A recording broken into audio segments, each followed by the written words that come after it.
Hello, and welcome to Life of a Boss, the podcast, hosted by entrepreneur, public speaker, and mentor, Jason Harden.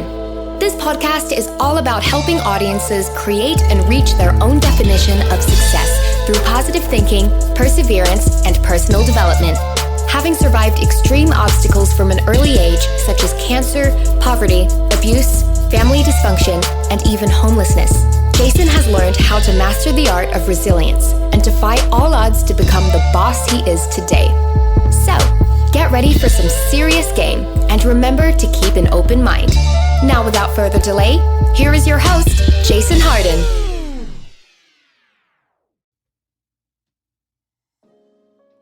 Well, thank you and hello. Once again, we are back with another episode of Life of a Boss, the podcast. I am Jason Harden, and this show is all about personal development. And we have a great show today, and I also wanted to introduce my baby, Suzu. She's in the studio with us. Hello, how are you doing, Jason? I am actually great. Oh, wonderful. Wonderful, yes, that's what I feel. I feel wonderful. I just stepped into the studio and I'm ready for the takeaways. I'm glad. And as she already said, we'll be doing takeaways today of our interview from Robin Salzer, a successful restaurateur. He's now retired, living a beautiful life, and we want to show others how he got there. And really the mindset, because that's where it starts to be successful. It starts in the mind. If you can't develop good habits, good rituals, discipline and all that, it's not going to happen. I don't care what else you try to do. You can't buy success. You have to really create it out of thin air. And it starts in the mind. And that being said, today we're going to go through our takeaways from the interview. And who you want to start, or should I start? Sure. You memorized your takeaways? I know everything. Wow. Yeah, I know everything. I got my paper ready. I'm looking for his. I'm like, he memorized them. Yeah. Well, I don't like doing notes too much because it feels like I don't know what I'm talking about. Seriously, like when I run for office, any type of debate, forum, I usually don't have notes because I don't like reading.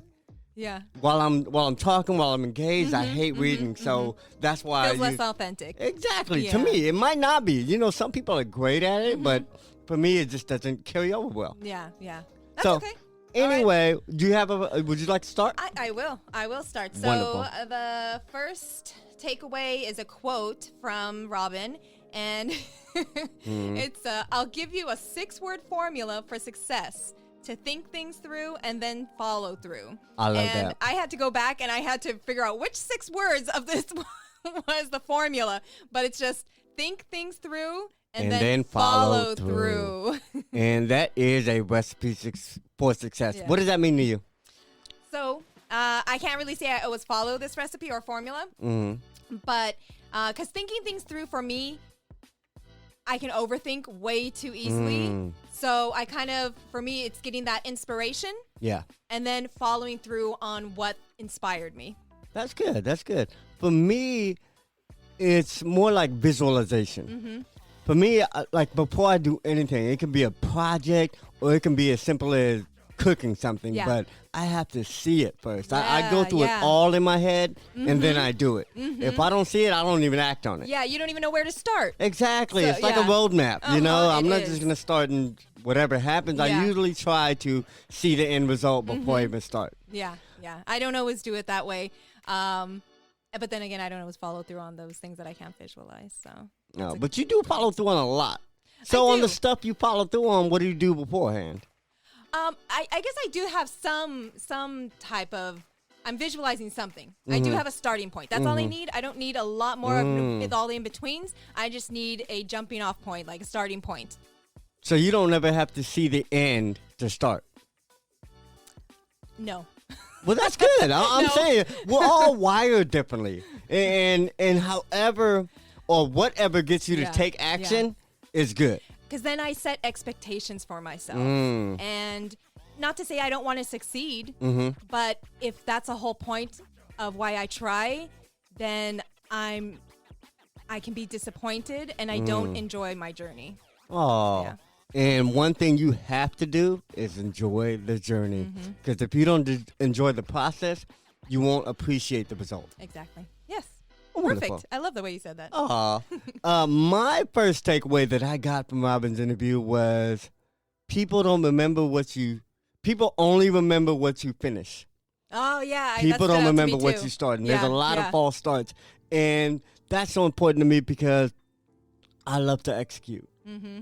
And things don't mean anything to me unless it's executed. Yeah, yeah. You know, unless I see that final result. Because you can go through 90 days or something, and if you don't get it done, to me, it's almost like that's a 90-day waste or a 90 days mess. Because I know a lot of people that start a lot of projects. Or talk about starting a lot of things. They don't even get to start Oh, anything. yeah. They just talk a lot. And then after a while, you're like, It's don't just even an tell idea. me anymore. Yeah, exactly. I don't even care. It's just an idea. Yeah. And then some people start something and don't finish it, and then they have all this clutter. Yeah.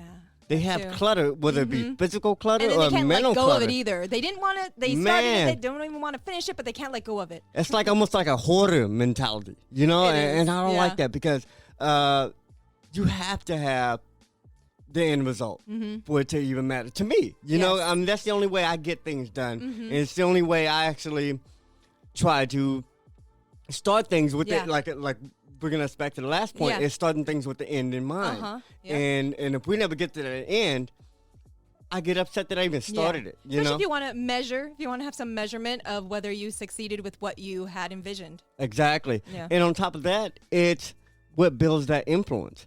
Because my brand in my city or in my industry is a finisher. You know, people deal with me not because they like me all the time, but because they know I'm a finish. Yeah. They know it's going to Not get because you done. just had some good ideas, but because you executed them. Exactly. You took And I action. have a lot of ideas. Believe me, Yeah. there's so many ideas that don't get finished, but those are the ones I let go. Yeah. You know, those are the ones I'm not proud of. Those are the ones that I don't take any credit for. Yeah. I take credit for the things that I actually get done. You know, if I started on it, I don't want credit for that. Yeah. You know, that's not an accomplishment to me. But the things that actually get finished and done and in the calendar and in the books, that's what I'm proud of. And I appreciate that that's what Robin said.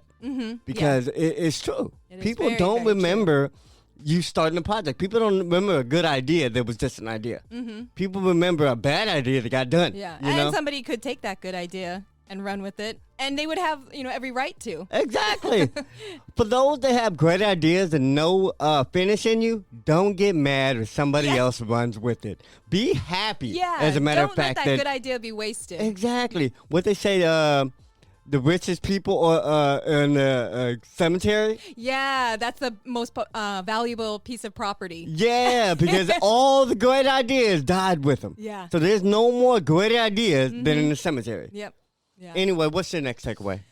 So my next one, well, it's actually some of the failures. Was it stepping stones for success versus failures for success? So he was just talking about the first one he mentioned was a failure to anticipate.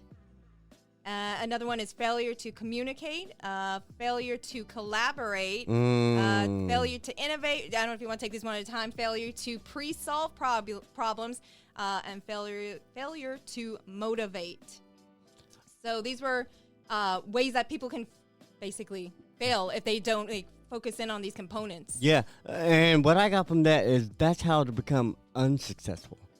If you're doing things and you don't have those key points in mind, if you fail to communicate, fail to all those things, it's like, what are you doing it for?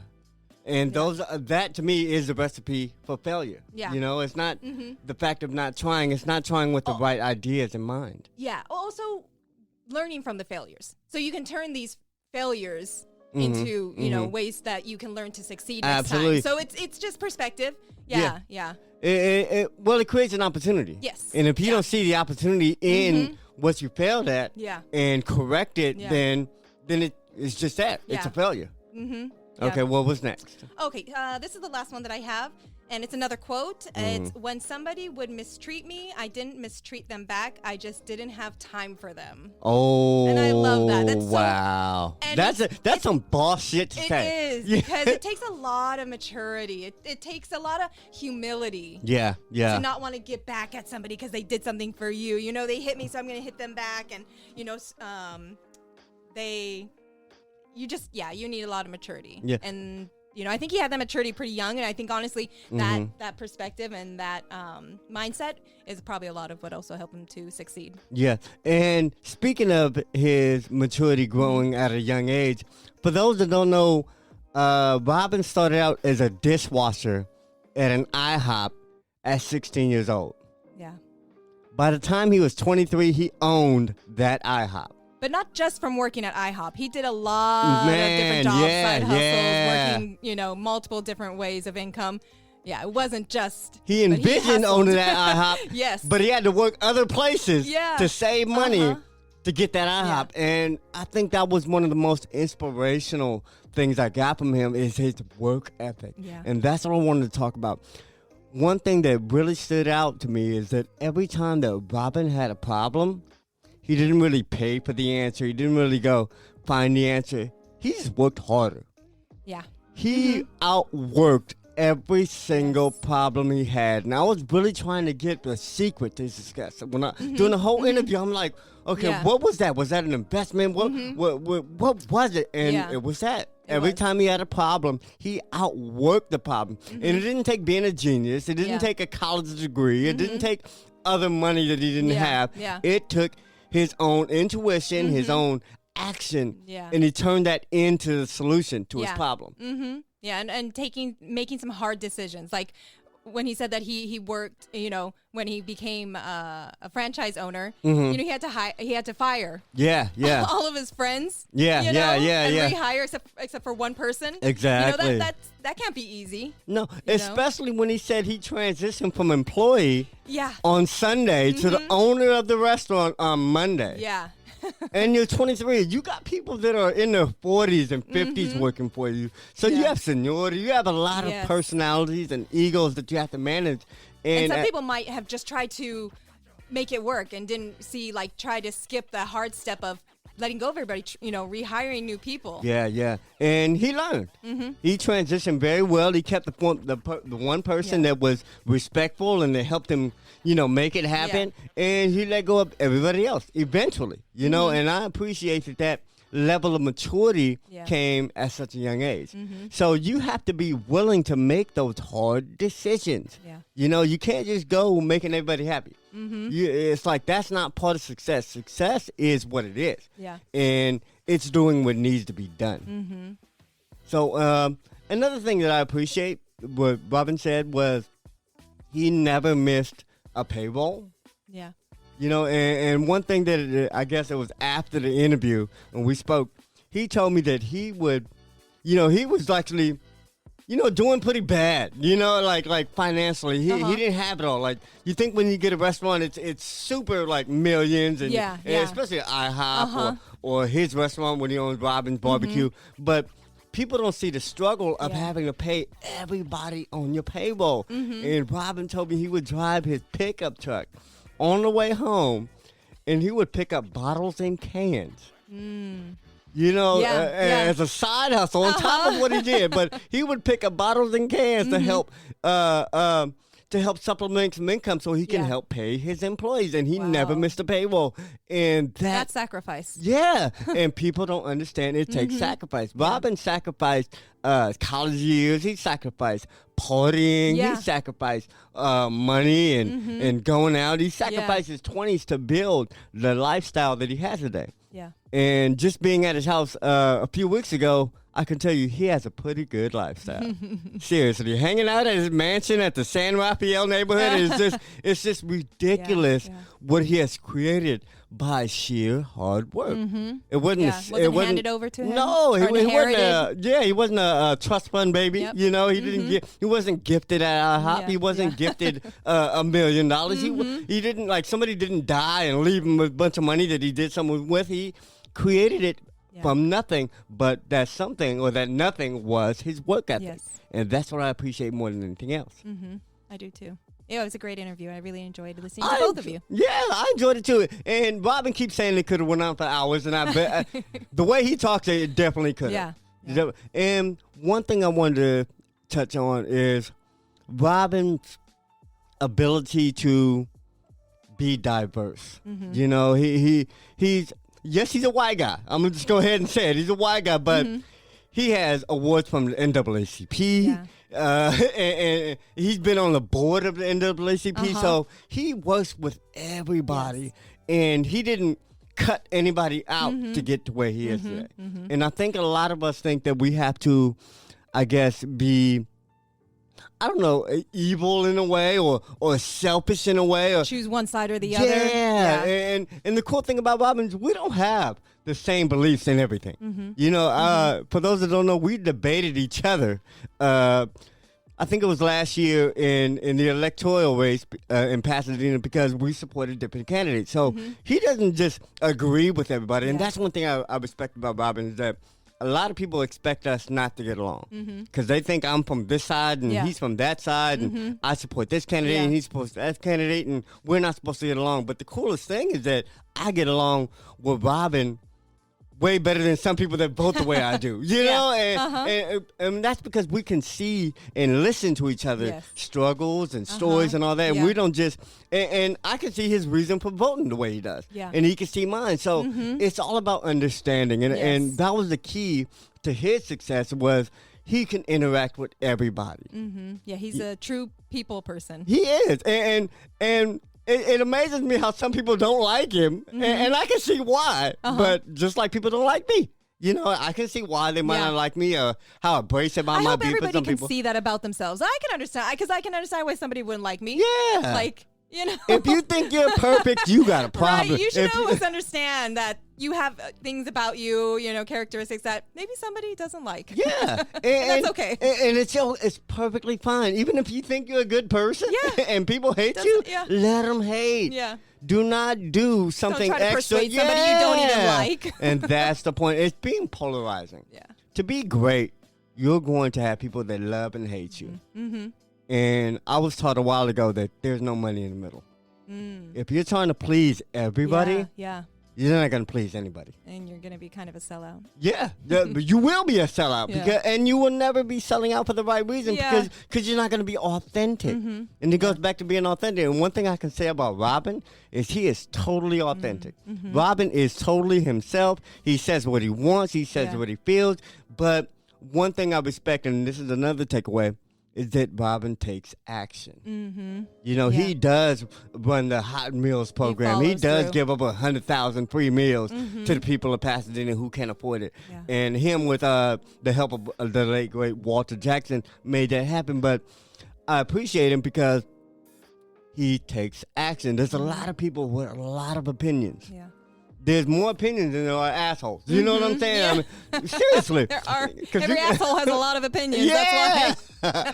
and he actually does stuff. There's people that say they believe what I believe and can identify with everything I say, but take no action. Help nobody. You know, bring no good to the community. And I don't really care for that much. Yeah. But if you're a supporter of the Trump or the mayor we have and all that, but you do things and you make things happen for the community and you're a catalyst for change, I can respect that. You know, because you're doing something, and that's what it comes down to. What are you doing? Not what you believe in, not what you care about, not who you're voting for, but what are you actually doing? And that's what I respect about Robin. Anything else? That's it. Well, that's I'm not going to say that's all of our takeaways because I have so many. Because, like I said, this was a great interview because this man has done a lot with so little. And that's what our show's about. He had the right mindset. And like I said, he didn't have all the intelligence. He didn't have the degrees. He didn't have the money. He had the mindset. Yes. And it's that mindset that makes you successful. That's why we're doing this show, because it's all about personal development. Because personal development is all about developing the right mindset. Yes, it is. Anyway, that's our show for today. Oh, I love you so. You're so wonderful. But that's our show for today. We had a great interview with Robin. Look for him on the show pretty soon, you know. And one thing about him, if you want to follow him, go to follow him on Facebook. He doesn't have like a business that he's trying to promote now. Go ahead. That was one more takeaway, was what he shared at the very end, how he offered to help anybody. Oh, yeah, And I couldn't, that blew my mind. I was like, did he really say that? Oh yeah. If you want his phone number, he told me I can give his phone number to anybody who needs wild. it. So if you want to connect with Robin, and Facebook is enough. Now it's Robin Salzer, Salzer on Facebook. He Facebooks often, very often. I think he's older than 60, but he doesn't look it. He doesn't. You know, he's very athletic. The brother always invites me to his house to play basketball. And for those who don't know, he has everybody at his house. You know, this brother has congressmen and city council members. He even had Rodney King at his house to play basketball. So, like I said, he's really a community person. Yeah. He's really a people person. But like I said, I don't see why nobody likes him. or why the people that don't like him don't like him. But I can see the jealousy. I can see. I can see. It's like with haters. me. You know, I can see why people hate on me. And if you can't see that, then you're blind. But anyway, man, love the interview. And if you guys want to get in touch with him, please send him a friend's request on Facebook. He will accept. He will answer you if you have some questions. And if you have more questions than that, or if you really want to get in his world, contact me and I'll give you his phone number. I will give it. He said I can give it, so I will give his personal number, and you can bother him all you want.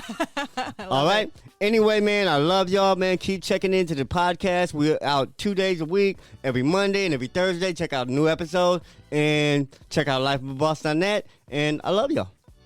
Peace. Peace.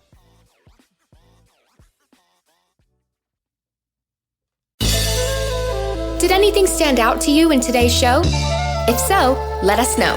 Your questions, comments, and concerns are important to Jason, as he is determined to always deliver to you only the most impactful information and content. Until next time, please subscribe, like, comment, share, and leave a review whenever possible. You may visit lifeofaboss.net for more episodes and great resources to help you become the absolute boss that you were meant to be. You can also follow Jason on Facebook, Instagram, and Twitter at HardwayHarden. Thank you. And never forget that success is a lifestyle.